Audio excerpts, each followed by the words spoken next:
Сәлеметсіздер ме? Біз жемқорлыққа қарсы мәдениетті қалыптастыруға бағытталған подкасттар сериясын бастаймыз. Бүгін біздің студиямызда Руслан Алтайұлы Тоқатов, мемлекеттік қызмет істер агенттігінің жанындағы спикерлер пулының мүшесі, және Қазақстан Республика президенті жанындағы мемлекеттік басқару академиясының спикері, заңгер. Студиямызға қош келдіңіз. Добрый день. Мы начинаем серию подкастов, которые направлены на формирование антикоррупционной культуры. Мы привыкли думать, что коррупция, она происходит в высших эшелонах власти, в высоких кабинетах, хотя мы знаем, что коррупция это все-таки прежде всего начинается в собственных наших рядах. Мы можем тоже быть какими-то непосредственными участниками этого процесса. И сегодня мы поговорим о такой теме. Это очень такая актуальная, злободневная тема. Сегодня у нас в студии Тоқатов Руслан Алтаевич, член пула спикеров при Агентстве по делам государственной службы, спикер Академии госуправления при президенте. Рады вас приветствовать. Давайте будем вместе разбираться, как построить общество чистое от коррупции, где давать и брать взятки будет очень неприлично. Енді бірінші сұрағымыз, сыбайлас жемқорлық дегенді өз сөзіңізбен қалай түсіндіресіз, және де бұл мәселе несімен қауіпті қазіргі таңда? Рахмет, Мадина ханым. Тағы да қайырлы күн, құрметті көрермендер. Енді бүгінгі таңда, мысалы, мынау сіздің жаңа айтып отырған сыбайлас жемқорлық мәселесі қазіргі кезде бұл жалғыз Қазақстанның ғана емес, бүкіл әлемнің үлкен бір ерекше маңызды мәселелерінің бірегейі деп айтсақ, бұл қатты айтты деп есептелмейді. Неге? Өйткені сыбайлас жемқорлық қылмысы қазіргі кезде бұл тек қана бір саланы ғана емес, бір елді мекенді ғана емес, түбімен білдей бір мемлекетті артқа тартатын үлкен бір келеңсіздіктердің негізі болып табылып тұр.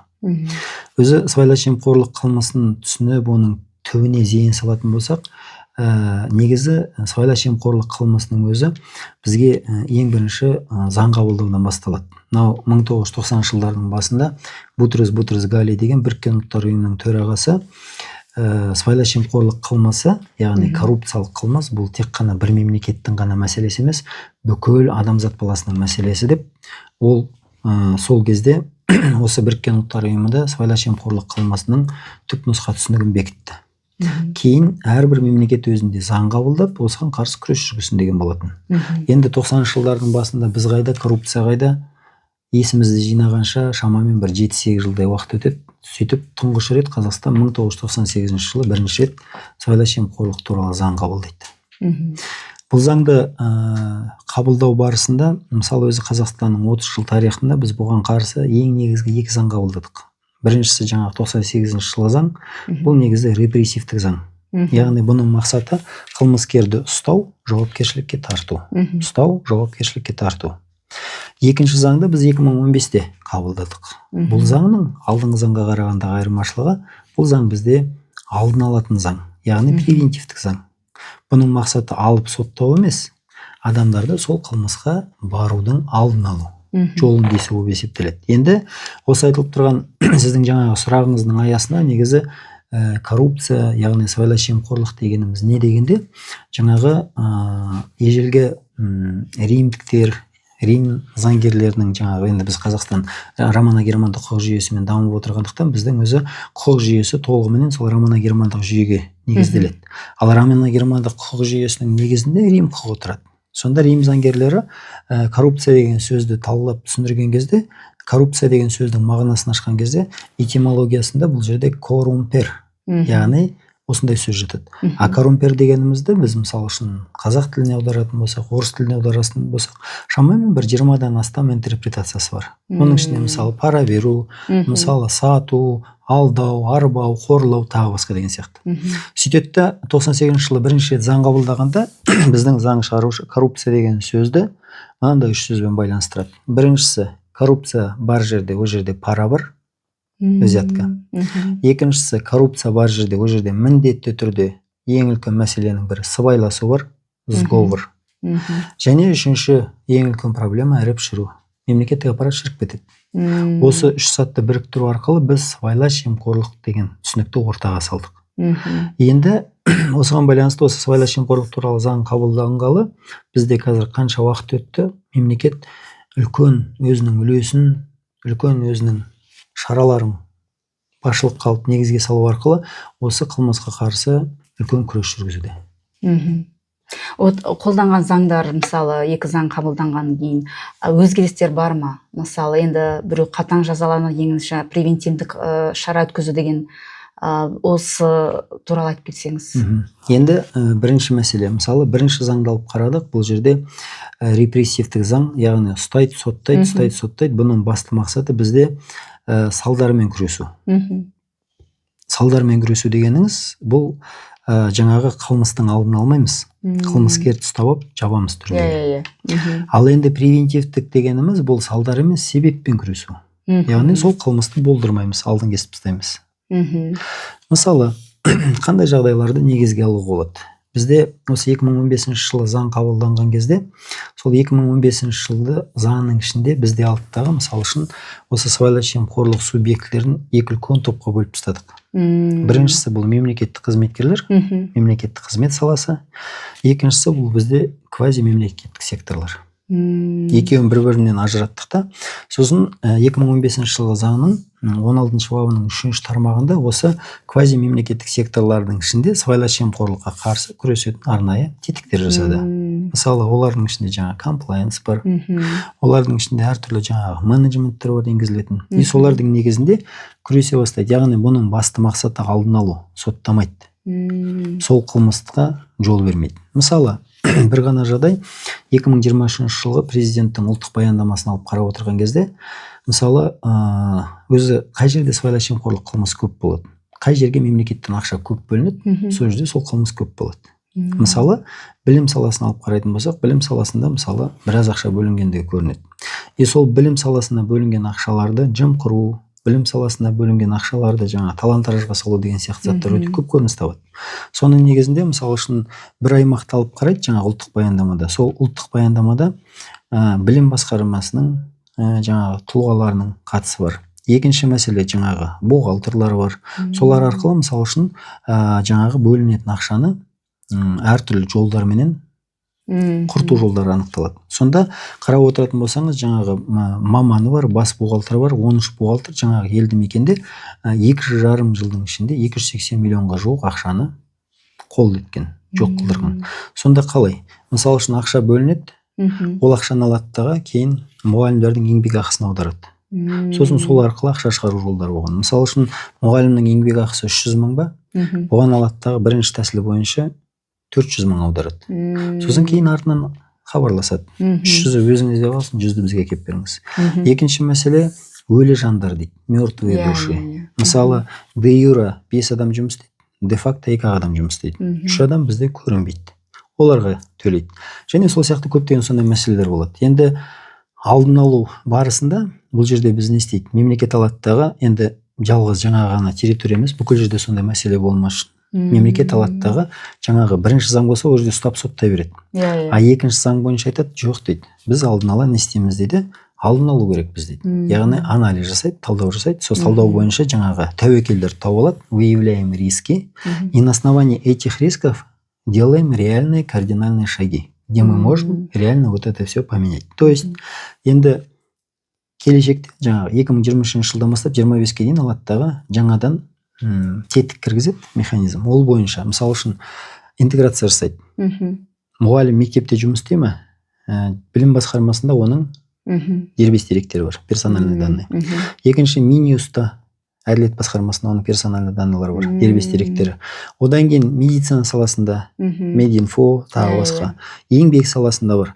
Оның барлығын алаттағы бір-біріменен біріктіреді, интегрировать етіп. Енді бұл адам бір жерге жұмысқа тұрса, бүкіл жерде ақпарат шығып тұрады. Анау жерге жұмысқа тұрды деп. Егер бұған еңбек ақы төленетін болса, бүкіл жерден шығып тұрады. Егер дублирование қайтадан төлеп жатыр десе, қайтадан көрініп қалады. Жаппай екінші заңның басты мақсаты осындай әртүрлі тәуекелдердің алдын алып тастау арқылы келешекте осы қылмысқа жол бермеудің негізгі тәсілі осы болып табылады. Рахмет. Ну, Руслан Владимирович, как вы сказали только что, у нас было на законодательном уровне принято 2 закона, да? Один был более жестокий, второй был направлен на превентивные меры. Вот вы как юрист, как человек, который работаете очень много времени в этой сфере, скажите вообще, с какого возраста надо формировать антикоррупционную политику, мировоззрение, вот иммунитет? Есть такое понятие антикоррупционный иммунитет. Ну, если брать мировую практику, то мы должны всегда смотреть куда.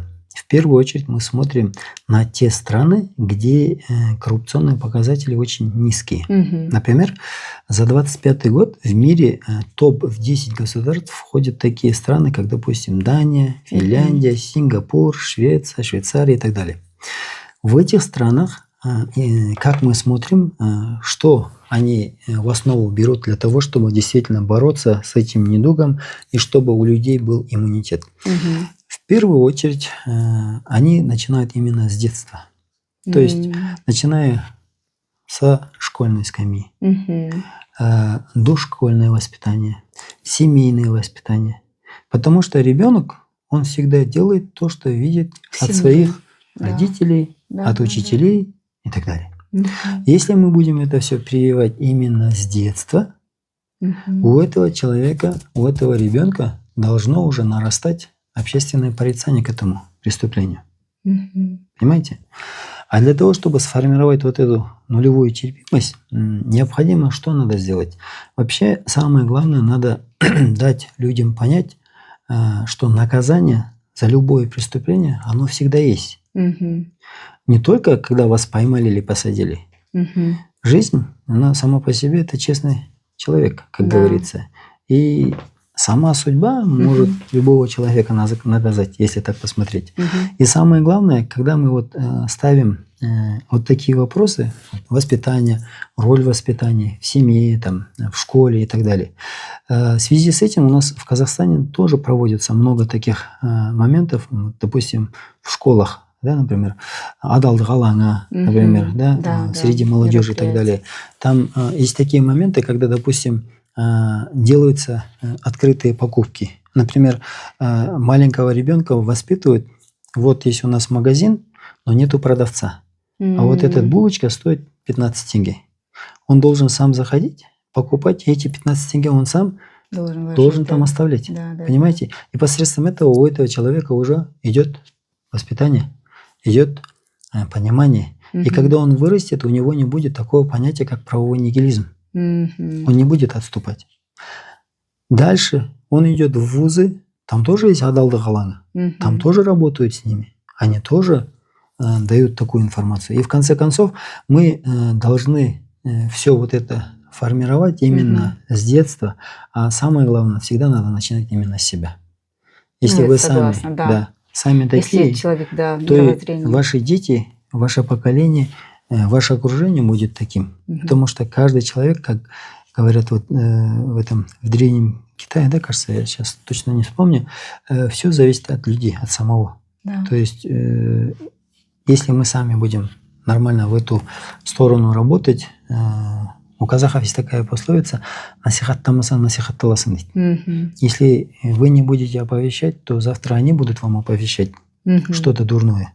А ваша главная цель, наоборот, сделать благое, превентивные меры. Спасибо. Смотрите, вот одно время была очень нашумевшая такая история, когда запрещали давать, даже дарить цветы, букеты учителям. Вот на ваш взгляд, где проходит эта грань между подарком и взяткой? То есть здесь за счет того, что сейчас очень активная информационная работа ведется, есть такие моменты недопонимания. Вот здесь бы разъяснить. На самом деле, когда мы смотрим вообще, один из ведущих юристов мира, американский ученый Арнольд Хейденхэмер, говорил, вообще существует 3 вида коррупционности. Первый вид – это азиатская коррупционность. Второй вид – это афроамериканская коррупционность. И третий вид – это латиноамериканская коррупционность. Азиатская коррупционность – это мы. Есть 2 такие понятия, как силастық, сыбайластық. Вот все время на грани вот каких-то этих вот. И сложно иногда бывает определить, когда вас подкупают, а когда вот чисто человеческий фактор от души и так далее. Если брать в общем, если здесь мы смотрим по закону, вообще по закону, статья 1 Закона о противодействии коррупции, пункт 6. Когда мы смотрим этот закон, там раскрывается общее понятие коррупции. Само любое преступление состоит из состава преступления. Состав преступления состоит из 4 элементов. Это субъект, объект, объективная сторона, субъективная сторона. Теперь в законе противодействия коррупции, статье 1, пункте 6, раскрывая субъект коррупционных преступлений, там четко написано: субъектами коррупционных преступлений являются государственные служащие, должностные лица и лица, приравненные к ним. Теперь вот у нас много таких бывает спорных моментов, когда люди не могут раскрыть вот эту грань и потом путают, где, допустим, он коррупционер или нет, или тот коррупционер или нет. И когда мы смотрим наших ученых, которые пишут про это, они дают свои комментарии. Допустим, преподаватель вуза или, допустим, учитель школы, который берет, допустим, подарок тот же самый. Если его поймали, по инкриминации мы смотрим, что этот человек не может подпадать под коррупционное преступление. Но это не дает ему права, чтобы он получал подарки. Есть уголовная статья 247, где говорится незаконное обогащение. То есть вот в чем лежит основная грань. Поэтому мы всегда должны руководствоваться только законом. Где как по закону, где написано как, если будем руководствоваться, то у нас никаких проблем не бывает. В любом случае, у нас от 2020 года, с 1 января, даже вот государственным служащим запретили вообще брать подарки. Раньше у нас, до этого, был Гражданский кодекс, статья 506 и 516. Раньше государственные служащие имели право брать подарки до 10 МРП. Да. А сейчас вот этого полностью убрали. То есть уже вообще нельзя. Вообще никаких. Вообще подарков брать нельзя. Ну, имеется в виду здесь какие подарки. Если, например, мына жерде себептік байланыс болмаса бір-бірінің арасында, причинная связь. То есть за какую-то услугу, чтобы не было, да? Да, ол уже басқа мәселе. А бывает такое, например, поощрение, например, за хорошую работу, жаңағы беріп жатса, мемлекеттен марапат беріліп жатса, ол басқа мәселе. Бұл жерде уже бұлардың арасында ешқандай не жоқ. Ал енді за какие-то услуги там что-то берут, это уже коррупция. Бұл жерде уже однозначно там будет мүдделер қақтығысы, конфликт интересов. И уже когда правоохранительные органы будут это все квалифицировать, уже белгілі болады. Қайсына жатады, жатпайтын. В зависимости от обстоятельств не является. То есть должностные лица, государственные служащие, они со всех сторон, так скажем, законодательно защищены, так скажем, от взяток, да? И вот смотрите, еще один момент. Сейчас очень как бы недавно, или когда вот ввели норму, что взяткодатель и взяткополучатель. То есть здесь, получается, некоторые, хоть информационная работа проводится, но некоторые люди считают, что раз он дал взятку, раз у него вымогали и так далее. То есть он говорит так: вот у меня намекали или прямым текстом говорили, что я должен дать взятку и так далее. И эти люди не принимают вину на свой счет. Как в этом случае закон трактует их действия, тех, кто дает взятку? В Уголовном кодексе есть статья взяткодательства. Там уже не рассматривается, субъекты или не субъекты. Там не смотрят, должностное лицо ты или нет. Там не рассматривает госслужащий или нет. Там не рассматривает приравненное лицо или нет. Любой человек, который дает взятку, он будет вести наказание именно по статье коррупционной.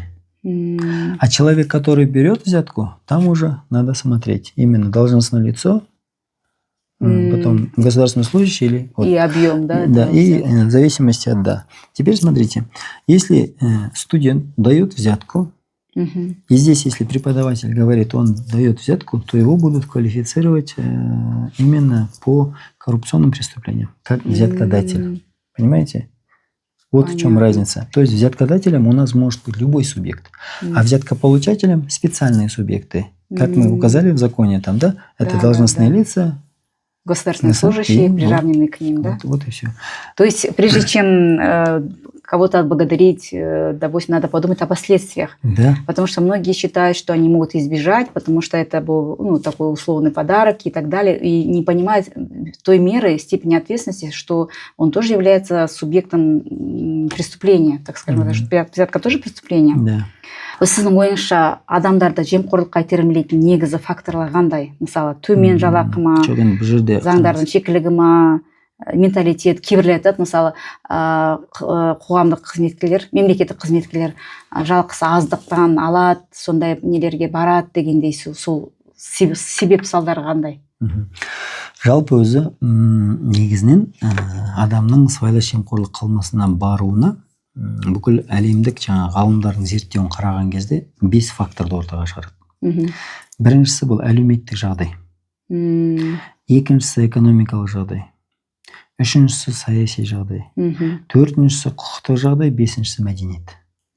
Осы 5 сат бар. Әлбетте, мысалы үшін жаңағы 10 мемлекетті алып қарайықшы, коррупциясы аз. Неге? Олардың көбісінде өлім жазасы жоқ.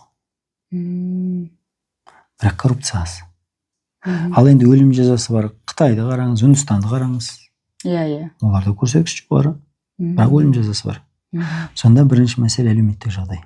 Егер халықтың әлеуметтік жағдайын шешсеңіз, мысалы үшін жалақыңыз бір әжептәуір қомақтай болатын болса, онда сіз уже істеп отырған орныңызды бағалайсыз. Одан айлық қамауды ойлайсыз. Өйткені білесіз ертең қалай болатынын. Ал енді алған жалақыңыз мардымсыз болса, бүгін алып ертең бітіп жататын болса, онда сіз басқаша ойланасыз. Екінші мәселе экономика. Экономиканың өзі мемлекетке жұмыс істеу керек. Біздегі ең үлкен мәселелердің бірі осы экономиканы мемлекетке жұмыс істеу тетіктерін қарау керекпіз. Мәселен, көрші елдерде бір қарап отырған кезде мындай тендер деген зат бар. Көбісі ойлайды, тендер бар жерде, мысалы үшін, сыбайлас жемқорлық болады.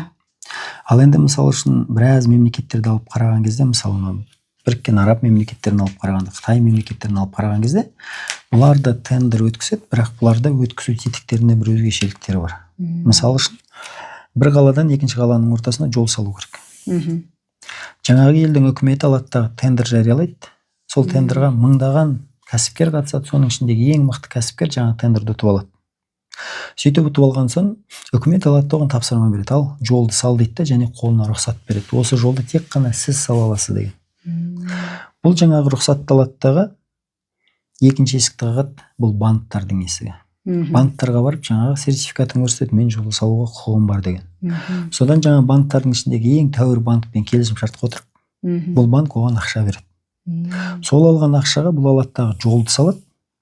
Сөйтіп жолды салып біткен соң үкімет шақырады. Мемлекет келеді, жолды қарайды, қандай керемет тамаша жол, жақсы деп, жаңағы кәсіпкерге кілт береді. Енді осы жол сіздікі 10 жылға деп. Бұл алаттағы жолдың екі жағына шлагбаум салады. Бұл жол енді ақылы. Сөйтеді жаңағы кеткен ақшасының барлығын 10 жылдың ішінде қайтарады. Мемлекет тарапынан ақша бөлінбейді. Мемлекет тарапынан ақша бөлінбейді. Сөйтеді жаңа ақшаны қайтарады. Бірінші 5 жыл, 4 жыл банктың қарызын жабады. Қалған 5 жыл, 4 жыл өзінің қалтасына ақша жасайды.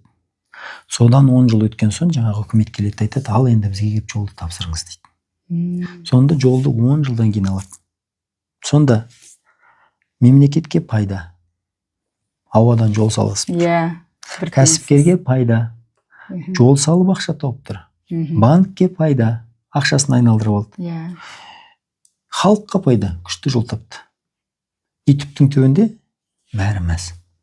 Сонда қарайтын болсаңыздар, көп заттар негізі экономикалық тетіктерге де байланысты. Біз егер сондай тетіктерді ойластырып сала алатын болсақ, онда көп зат дұрыс болады. Ал енді біздегі көп тендердің бәрі мемлекеттің қалтасынан жүреді. Мемлекеттің қалтасы ақша бөлмесе, жерде бүкіл ештеңе жүрмей қалады. Жаңағы мемлекеттерде керісінше басқа да секторларды. Бізде Қасым-Жомарт Кемелұлы Тоқаев алдыңғы жылы халыққа жолдау жасағанда айтты, бүкіл банктарды қазір кәсіпкерлік секторға салып, солардың ақшасымен жұмыс істеу керекпіз деді. Дұрыс. Сондықтан біз қазір сондай тетіктерді кіргізетін болсақ, онда көп жұмыс бізде өзгереді. Ол жерде уже жұмыстың сапасын қадағалау дұрыстала бастайды. Солай ғой? Өйткені банк өзінің ақшасын ауаға жібергісі келмейді. Ол кезде қадағалау дұрысталады, көп зат дұрысталады. Сондай тетіктерді кіргізетін болсақ, бізде мысалы үшін сол қылмыстардың алдын алу жолдары етене жеңілдейді. Сосын үшінші бір мәселе бұл жаңағы құқықтық сауаттылық. Қазақстан Республикасы президенті біз бәріміз жақсы білеміз, бізде үлкен бір тұжырымдама, идеологема жүзеге асырып жатыр, заң және тәртіп деген. Заң және тәртіптің өзінің ең басты қағидасы мемлекеттегі халықтың арасындағы қарым-қатынастардың барлығы заң аясында ғана болу керек. Құқықтық нигилизм болмау керек. А ол үшін біз сондай тетіктерді жасап, халыққа мүмкіндік беріп, заңды түсіндіре алатын болсақ, бізде көп мәселе дұрыс орын алады. Одан кейін келесі бір үлкен тетіктің бірі бұл жерде айта кететін, ол мәдениет мәселесі. Халық мәдениетті болу керек. Бұл жердегі мәдениет енді құқықтық сауаттылықтан басталады. Айтады ғой, незнание закона не освобождает от ответственности дейді. Сіз заңды білмей қалдыңыз екен деп ешкім сізді ертең жауапкершіліктен босата салмайды. Сондықтан бірінші мәселе халыққа заңды түсіндіре отырып, оның сауатын ашып, орнын өмірде қолдану тетіктерін дұрыс көрсете алатын болсақ, онда көп зат бізде өзгеріске ұшырайды. Руслан Алтаевич, вот вы нам рассказали очень много механизмов, методов работы по формированию антикоррупционной культуры, по формированию добропорядочности семейства. А какие механизмы самые сейчас на данный момент эффективные? Ну, все зависит от того, с какого угла зрения мы будем смотреть на это. Если честно, то за последний период самым эффективным методом у нас является на сегодняшний момент это цифровые отношения, цифровизация. Почему? Во-первых, где есть цифровизация, там человеческий фактор уходит на нет. А с компьютером, с цифрами договориться нельзя. Если что зафиксировано, оно так и остается. Значит, исходя из этого всего, мы должны смотреть на что. Если далеко ходить не надо, например, у нас по цифровым отношениям Казахстан вообще в мире занимает по цифровизации 29 место. В Азии мы занимаем 6 место. У нас ЕГОВ, допустим, да, или, допустим, в Каспии сколько госуслуг и так далее. Когда между людьми отношения обрываются, то здесь теряется на ноль человеческие взаимоотношения. А когда нету этих человеческих взаимоотношений, то уже некому что-то давать и ничего невозможно брать у кого-то что-то. Теперь, раньше вот, например, по любым госуслугам у нас были там БТИ, если вы помните, да, вот такие эти, и надо было ходить, стоять, ждать, какого-то знакомого подключать и так далее. А сейчас это все уже в истории. Сейчас сидишь дома, открываешь телефон, за 5 минут тебе любая справка, любые документы и так далее. То есть на самом деле государство делает очень много прорывных таких моментов, которые мы иногда даже недооцениваем. Если так посмотреть, вот этот тот же ЕГОВ или вот эти электронные порталы, да, очень эффективно работают. Во многих секторах у нас действительно искоренили такое понятие, как, допустим, какие-то коррупционные отношения и так далее. Но мы должны не забывать, за каждой цифровыми отношениями всегда стоит человек. Поэтому, когда мы в действительности вот это все удалим или минимизируем, у нас будут реальные прорывные отношения. Сейчас мы очень хорошо видим, что мир очень сильно муссирует такие отношения, как искусственный интеллект. Да. С выходом искусственного интеллекта сейчас многие, допустим, секторы у нас будут сокращаться. Потому что искусственный интеллект, действительно, если так посмотреть, даже в мировом плане такие гиганты, как, допустим, Microsoft, Apple и так далее, они у себя увольняют много сотрудников. Да, это такая тенденция не Почему? очень хорошая была. Да, почему? Потому что искусственный интеллект сейчас может заменить от 5 до 10 до 20 человек. Понимаете? И теперь, сейчас, если мы будем дальше просматривать это все, тот же самый искусственный интеллект, если мы будем умно пользоваться против коррупции, то можно действительно сделать много такие прорывные шаги. То есть цифровые отношения, блокчейн-технологии, сейчас очень много информации, big data и так далее. И вот это все со временем, я думаю, даст сильный отпор против коррупции. Но не должны забывать, также есть и вторая сторона медали. Darknet, допустим, разные фишинги, вишинги, майнинги разного характера, незаконные и так далее. И когда это все мы делаем, должны это все предусматривать и работать вопреки всему этому. И я думаю, цифровые отношения реально дадут хороший отпор. И самое главное, это на самом деле человеческий фактор. Надо воспитывать людей, Да. прививать добропорядочность. Надо, Абайдың сөзі бар ғой, адамның бәрін сүй дейді. Надо любить все человечество. Всегда надо творить добро везде. И, как говорили умы, на добро всегда надо отвечать добром, а на зло всегда надо отвечать справедливостью. Если будет справедливость, то все будет у нас хорошо. Да, на этой оптимистичной ноте мы хотим завершить сегодняшний наш подкаст. Я думаю, что та информация, которая прозвучала из уст нашего гостя, она найдет отклик, и наши слушатели получили много информации полезной. Поэтому я считаю, что да, каждый человек должен начинать с себя. Не должен ждать, когда за него решит государство, общество и так далее. Поэтому если человек начнет себя воспитывать в первую очередь, то я надеюсь, в недалеком будущем мы увидим Казахстан уже без коррупции. Да. Спасибо вам большое, Руслан Антаевич. Айтқаныңыз келсін. Рахмет. Рахмет. Жақсы, сау болыңыздар.